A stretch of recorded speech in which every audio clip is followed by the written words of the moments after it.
Hello students, welcome to Vaghela study channel. વિદ્યાર્થી મિત્રો, જો તમે વાઘેલા સ્ટડી ચેનલમાં સૌપ્રથમ આવ્યા હોય તો ચેનલને લાઇક કરો, શેર કરો, સબસ્ક્રાઈબ કરો. હવે વિદ્યાર્થી મિત્રો, તમને ખ્યાલ છે કે આ ચેનલની અંદર ધોરણ 10 ગાલા સ્વાધ્યાય પોથીનું દરેક પાઠનું સોલ્યુશન આપવામાં આવે છે અને આ સોલ્યુશન તમે તમારી સ્વાધ્યાય પોથીમાં લખી શકો એવી રીતે ખૂબ જ સ્પષ્ટ રીતે આપવામાં આવે છે કે જેથી કરીને તમારો સમય બચે, તમારું સ્વાધ્યાય પોથી પૂરેપૂરી કમ્પ્લીટ થાય. કેમકે તમે જાતે પૂરવા જશો તો કંઈક વસ્તુ બાકી રહી જશે, કોઈક વસ્તુ તમને નહીં આવડતી એવું બનશે. કેમકે આ સ્વાધ્યાય પોથીની અંદર જે કાંઈ આપેલું છે તેનું સંપૂર્ણ સોલ્યુશન તમે નહીં ગોતી શકો.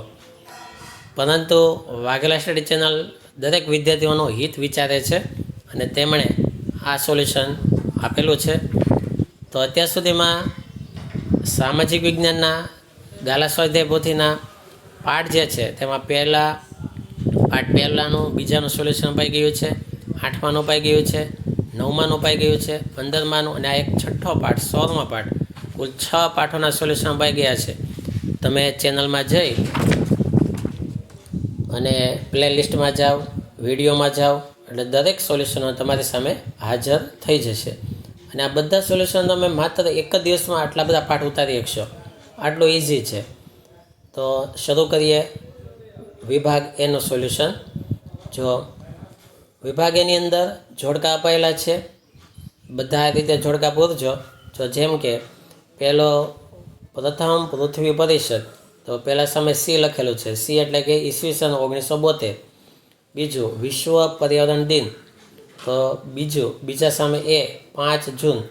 ત્રીજું છે વાયુ પ્રદૂષણ નિયંત્રણ ધારો, તો 3 સામે ડી છે, બરાબર, તો ડી ઈસવીસન 1981.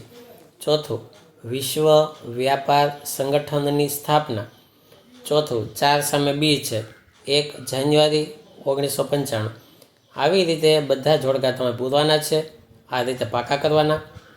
તમારે મેં લખ્યું એમાં ઉત્તર લખવાના છે, પણ પાકા કરતી વખતે આવી રીતે કરવાના. ત્યારબાદ ખરા ખોટા આવે છે, બરાબર. તો કુલ 6 ખરા ખોટા અપાયેલા છે, બધાના જવાબ આપેલા છે. તમે અસાઇનમેન્ટ સામે રાખવી, સ્વાધ્યાય પોથી સામે રાખવી અને તેમાં તમે આ રીતે ખરા ખોટા પૂરી નાખવાના છે. વિડીયો પોઝ કરતા રહેવો. ત્યારબાદ સંક્ષિપ્તમાં ઉત્તર આપો છે, એક શબ્દમાં, એક ટૂંકા જવાબો ટૂંકમાં. તો જો પહેલામાં, બીજામાં, ત્રીજામાં, ચોથું જે છે, ચોથાના 2 જવાબ નથી, પણ બંનેને અલગ અલગ રીતે લખી શકાય એવું છે. કેમ કે વિશ્વમાં એક દેશને બીજા દેશ સાથે વ્યાપારી ઝઘડો થાય તો તેનું નિરાકરણ કઈ સંસ્થા કરશે? તો એ સંસ્થાને ટૂંકમાં કહેવાય WTO, વર્લ્ડ ટ્રેડ ઓર્ગેનાઇઝેશન. અથવા એમ ન લખવું હોય તો આવી રીતે પણ લખી શકો, વિશ્વ વ્યાપાર સંગઠન. બંને એક જ વસ્તુ છે. 5મું, બરાબર, 5. પછી 6 થી 11 સુધીના આ બધા જવાબ અપાયેલા છે. 6મામાં ખાનગીકરણ, 7મામાં પૃથ્વી પરિષદ, 8મામાં પર્યાવરણ દિન, 9મામાં ભારત સરકાર, 10મામાં ટકાઉ વિકાસ, 11મામાં વિશ્વ વ્યાપાર સંગઠન. પછી આવે છે ખાલી જગ્યા. જો આ 5 ખાલી જગ્યાઓ છે, બરાબર, અને પાછા પાછના જવાબ આમાં પૂરાયેલા છે. આવી રીતે જ પૂરી નાખજો તમારી સ્વાધ્યાય પોથીમાં. ત્યારબાદ આવે છે MCQ. MCQ બહુ થોડાક છે, 3 જ MCQ આપેલા છે. તો આ રીતે પૂરું છે. અહીંયા સેક્શન 1 પૂરો થાય. હવે સેક્શન બી આમાં નથી આવતો, વિભાગ સી આવે છે સીધો. વિભાગ સીની અંદર 3 ગુણના સવાલો હોય છે. સવાલ પહેલો છે કે આર્થિક ઉદારીકરણના લાભો અને ગેરલાભો જણાવો. તો જો આર્થિક ઉદારીકરણના લાભ, તો આટલા 5 લાભ આપેલા છે, બરાબર, કે કેટલા ફાયદા થયા છે તે રીતે. ત્યારબાદ ઉદારીકરણના ગેરલાભ, તો જો ગેરલાભો, તો ગેરલાભ હોય તે 4 જેટલા આપેલા છે. આવી રીતે લખવા, પાકા કરવા તમારે. જો એકદમ નીટ અને ક્લીન લખેલું છે, આવી જ રીતે તમારી સ્વાધ્યાય પોથીમાં લખવાનું છે તમારે, ચેકા નહીં પાડતા બને ત્યાં સુધી.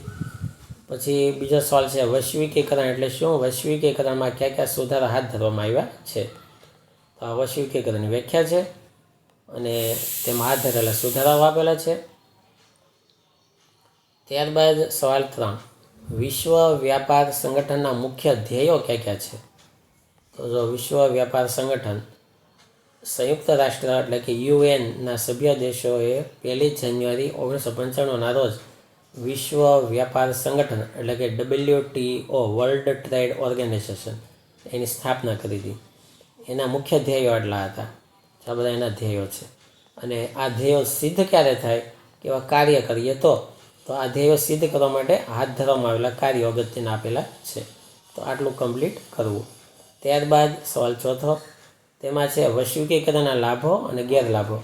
તો સૌથી પહેલાં વૈશ્વિકીકરણના લાભ આપેલા છે, બરાબર.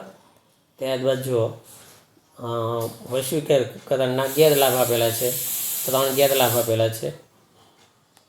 હવે 5મો સવાલ, ભારતમાં પર્યાવરણની સુરક્ષા માટે કયા કયા પગલાં લેવામાં આવ્યા છે? તો ભારતમાં પર્યાવરણની સુરક્ષાના પગલાં. તો જો પહેલાંમાં આમ થોડો ઘાટો થયો ને એટલે એ પ્રસિદ્ધ લખેલું છે, એટલા માટે પેન્સિલથી લખ્યું છે. અને નીચે પણ ઘાટો થઈ ગયો છે એટલે પર્યાવરણ એ લખાયેલું છે, બાકી બધું નીટ ક્લીન છે.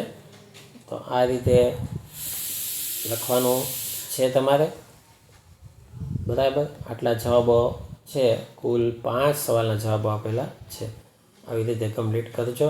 અહીંયા વિભાગ સી અહીંયા પૂરો થાય અને તમારી સ્વાધ્યાય પોથીની અંદર આવી રીતે કુલ 6 પાઠ સામાજિક વિજ્ઞાન અપાયેલા છે. તો ધોરણ 10ના વિદ્યાર્થીઓએ 1લો, 2જો, 8મો, 9મો અને 15મો અને આ 16મો 6 પાઠ તમારી સ્વાધ્યાય પોથીમાં લખી લેવાના છે. Thank you very much.